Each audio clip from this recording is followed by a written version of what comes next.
Let me give you another analogy, okay? Think about a school fight. In this school, there is a big bully. The bully is the biggest kid in school. He's got muscles, he's got a group of friends, he's got a reputation for being dangerous. Now one day, a new kid arrives at school. Smaller kid, doesn't look very impressive. And the bully decides he's gonna put this new kid in his place. Now, who wins this fight? Most people say the bully wins because the bully is bigger, stronger, more experienced. But here's what most people miss. The bully has something to lose. The bully has a reputation. If the bully fights the new kid and it doesn't go perfectly, if the new kid lands a punch, if the fight goes longer than expected, if the bully gets tired, the bully looks weak, his reputation suffers, and his whole power in the school is based on that reputation. The new kid has nothing to lose. For the new kid, every punch he lands is a victory. Every day he survives is a victory. The longer the fight goes on, the worse it looks for the bully and the better it looks for the new kid. This is exactly the dynamic between America and Iran. America went into this war expecting Iran to fold immediately. They expected shock and awe, massive bombing, decapitation of the leadership, and then Iran calls uncle, unconditional surrender, done. In 2 weeks, maybe 3. That is what they planned for. That is the only plan they had. And that plan failed on day 1 because Iran did not fold. Iran did not call uncle. Iran shot back. Iran closed the Strait of Hormuz. Iran attacked American bases across the Gulf. Iran fired missiles at Israel. Iran launched drones, cheap drones, $50,000 drones that flew over American bases and destroyed helicopters worth tens of millions of dollars. And here's the math that changes everything. Okay, the Americans are using interceptor missiles to shoot down Iranian drones and missiles. These interceptors cost anywhere from $3 million to $10 million each. The Iranian drones they are trying to shoot down cost $50,000 each. Do you understand what I'm saying? America is spending 60 times more money to defend itself than Iran is spending to attack. And Iran can produce drones faster than America can produce interceptors. This is not a fight America can win by spending more money. The more money America spends, the faster it loses. And this is Iran's strategy. This has always been Iran's strategy. They are not trying to defeat America in a single battle. They are trying to bleed America slowly. Every dollar America spends that Iran does not have to spend. That is an Iranian victory. Every week, this war continues without America achieving regime change. That is an Iranian victory. Time is on Iran's side. Time is destroying America. Okay, so now I want to get to the real point of today's lecture. Because now that you understand why predictions 1, 2, and 3 were correct, I want to tell you what comes next. I have 3 new predictions. Let me walk you through each one very carefully. My first new prediction is this. America will send ground troops into Iran, and this will be the biggest strategic mistake in American history since Vietnam. Now, let me explain the logic here, because some of you might say, wait, I thought the point was that the air campaign is failing. If the air campaign is failing, why would they escalate to ground troops? Wouldn't that make things worse? Yes, it will make things worse. That is exactly why they will do it. Here is what you have to understand about the American decision-making process right now. America went in with one plan, bomb Iran, force a surrender. The plan failed. Now what? If you are a rational actor, if you can step back and say, okay, this is not working, let's try something different, then you might negotiate, you might find an exit, you might cut your losses. But America cannot do that. And why? Because of something called hubris. Because the American leadership cannot admit that the plan failed, cannot admit that Iran has not surrendered, cannot say publicly, we made a mistake. This war is not going well. Let's find a different path. So instead, what they do is they double down. They escalate. They say, okay, the bombing is not working, so let's do more bombing. And when that doesn't work, they say, okay, let's send in ground troops. Now think about what happens when ground troops enter Iran. America is not invading a flat desert country like Iraq was in 2003. Iran is 4 times the size of Iraq. Iran is mountainous. Iran has 90 million people. Iran has been preparing for a ground invasion for 25 years. They have underground military bases inside mountains that America doesn't even know exist. They have weapons specifically designed to destroy American helicopters, American commandos, American armor in mountain terrain.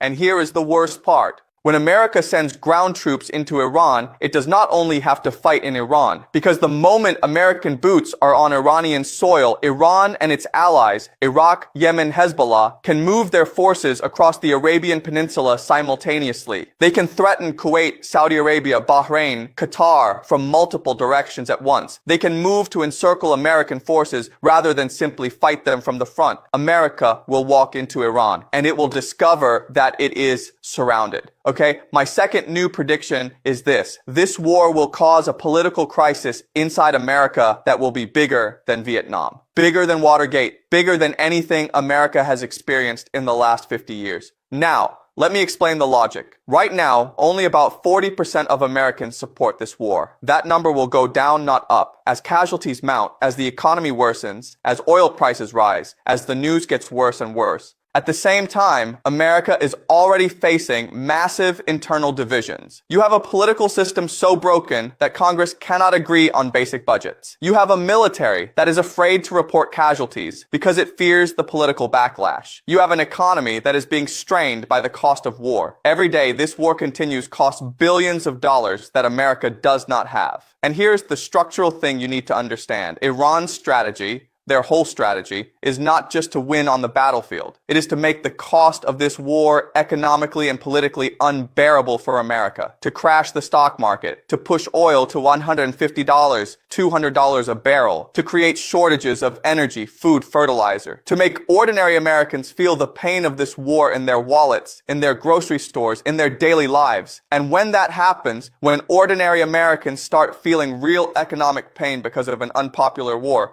the political system will crack. Not from the outside, from the inside. There will be a civil conflict inside America. Not a shooting war, but a political war between those who want to continue and those who want to stop. And that internal conflict will paralyze American decision-making at the worst possible moment. This is how empires fall, not by being defeated on the battlefield, by being torn apart from within. Okay, my third new prediction is the biggest one, and it is the one that most people are not yet ready to hear. My third new prediction is this. After this war ends, and it will end, empires always retreat eventually, the world will reorganize around a completely different power structure. And the United States will no longer be the center of that structure. Now, let me explain what I mean. Right now, the world is organized around American power. The US dollar is the world's reserve currency. American aircraft carriers patrol the oceans. American financial institutions, Wall Street, the IMF, the World Bank, set the rules of global trade. This is what we call the Pax Americana, the American peace, and it has been in place since the end of World War II. But here is what most people don't understand. The Pax Americana was never really about America. It was about a system, a global financial and military system that benefits a small group of people at the very top.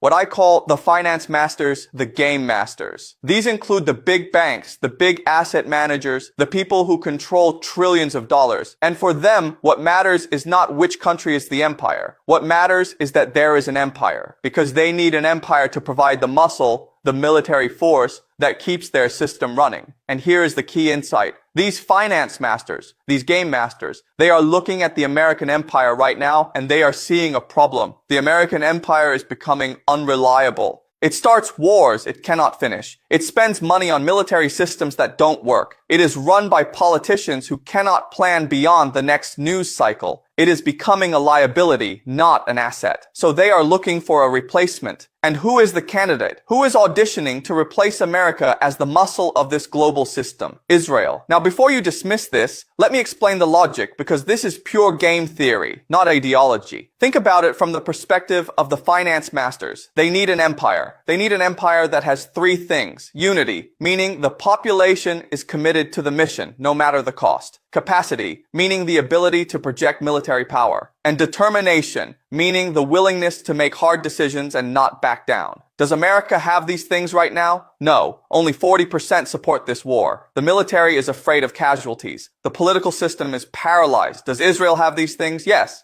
82% of Israelis support the war effort. Israel has demonstrated that it is willing to do what it takes, no matter the cost, no matter the world opinion. Israel has shown military creativity, the Lebanon pager attack, the ability to infiltrate enemy networks, the ability to conduct precision operations. And most importantly, Israel has shown that it believes in its mission existentially. For Israel, this is not a foreign war. This is survival. I am not saying Israel is good or bad. I am not making a moral judgment. I am applying game theory. I am asking from the perspective of the system, who is the better empire? And the answer, structurally, is Israel. And this is the deep pattern of history. The Romans started out as mercenaries for the Etruscans. The Mongols started out as mercenaries for the Chinese. The Aztecs started out as mercenaries for the Toltecs. In every single case, the mercenaries eventually looked at the empire they were serving and said, wait a minute.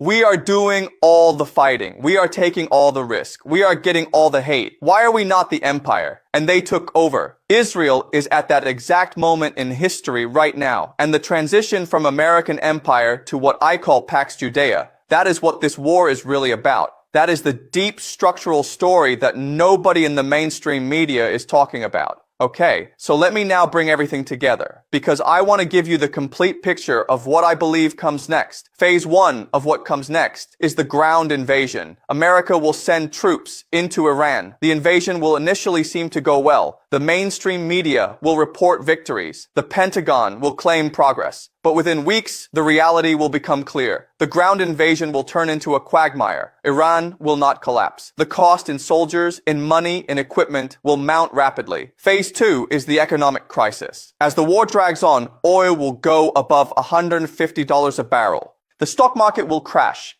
Inflation will spike. Food prices will rise because of fertilizer shortages. Ordinary Americans will feel this war in their daily lives in a way they have not felt before. Political opposition to the war will grow rapidly. Trump's approval rating will collapse. Phase 3 is the political implosion. America will be torn between continuing the war and finding an exit. The political system, already broken, will fracture further. There may be a draft. Trump is already discussing this. And the moment a draft is announced, the political opposition will explode. This is what broke the Vietnam consensus. A draft makes the war personal for every single American family. Phase 4 is the retreat. America will be forced out of the Middle East, not in a single dramatic moment, but gradually, as the cost becomes unsustainable. Bases will close. Troops will withdraw. The narrative will be managed. There will be some kind of agreement called a ceasefire or a peace deal that allows America to claim it did not lose. But the reality will be clear to everyone in the world. America came to dominate the Middle East, and it was forced to leave. And Phase 5 is the new world. After America retreats, two regional powers will remain standing in the Middle East, Iran and Israel. And these two powers, bitter enemies on the surface, will actually have more in common than most people realize, because they are both strong. And as I have said many times, in geopolitics, the strong respect each other and prey on the weak together. The GCC, Saudi Arabia, UAE, Kuwait, Qatar, Bahrain, these are the weak, and they will be forced to choose. Some will align with Iran, some will align with Israel, but the era of the GCC as major independent actors in Middle Eastern geopolitics, that era is ending. And beyond the Middle East, China. China has been the biggest winner of this entire war. While America was spending trillions and destroying its credibility, China was quietly expanding trade, building relationships, securing energy supplies. China is applying Sun Tzu, let your enemy exhaust himself, then step in when they are tired. America taught China this lesson. America did exactly this to the Soviet Union in Afghanistan. And now China is doing it to America in the Middle East. Okay, so let me close with this. In 2024, I made 3 predictions that most people thought were impossible. Trump wins. America goes to war with Iran. America loses that war. All 3 are coming true. Now I have given you 3 more predictions. Ground troops and a quagmire. Economic and political implosion inside America. And a new world order where America is no longer the center. I do not know exactly when these things will happen. History does not give us precise timelines, but I know they will happen. Because they are not based on my opinion. They are based on structural forces. The same structural forces that have been driving human history for thousands of years. Empires rise, empires overextend, empires fall, and something new rises from the ashes. We are living through one of those moments right now. One of those rare moments when the entire global order shifts. And the question is not whether it will shift. The question is, are you paying attention? Do you understand what is happening? Because the people who understand these patterns, who see the structural forces at work, Those are the people who will be able to navigate what comes next. That is what predictive history is about. Not prophecy, not entertainment. Understanding the deep patterns of how the world works and using those patterns to see what is coming before it arrives.